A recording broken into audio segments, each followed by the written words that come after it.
ya hayi kulona lalela yaphileka ya vele impilo thanda ukuba tense kodwa ukuthi ibe right wena ozoyiphila yazi ngani bamba la kuvela khona ubamba akukhona ukuthi uzopopa manje cha awuzupopa manje kodwa asithi masifika isikhathi sokuthi upope isikhathi sokuthi ube right sikufice nawe kade usilangazalele kade usilindele kade usihambele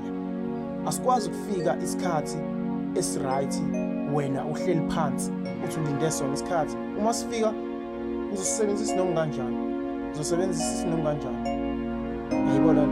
awungafani ke njengamali ya rough ngobona bayidla buhlungu kanjani linda sebenza kanzima ukuthi makufika ufike ulindele